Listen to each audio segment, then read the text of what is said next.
Friends welcome to my YouTube channel. दोस्तों बहुत स्वागत है आपके अपनी YouTube channel Pritam Bhojpuri update में। अभी से वीडियो कर दीजिए लाइक, चैनल में तो सब्सक्राइब वाले जो भोजपुरी सभी छोटी बड़ी खबरें आप तो इसी चैनल में देखने तो मिलती रहती है। दोस्तों सबसे पहले माफ़ी चाहता हूँ कि वीडियो बहुत कम आ रही है, लेट से आ रही है। सुबह में 6 बजे का शेड्यूल रहता है वीडियो का, तो वो वाला वीडियो नहीं आ रहा है। तो आज कल से वो वीडियो ज़रूर आएगी और 100% आएगी।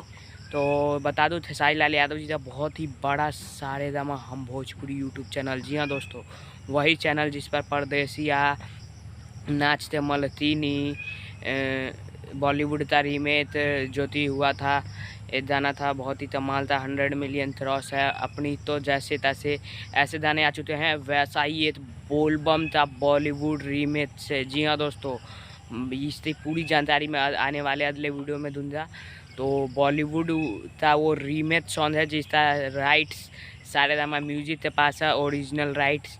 तो बहुत ही बड़ा हाई लेवल पे होने वाला है। 3-4 पिक आप अपनी सीन पर दे सकते हैं, उसी गाने की ये शूटिंग है। जी हाँ दोस्तों, देख सकते हैं कितना हाई लेवल का होने वाला है। तो गर्दा उड़ाने के लिए तैयार रहिए, जैसे ही आएगा लगातार आएगा बोलबम गाना। तो जय हिंद, जय भारत।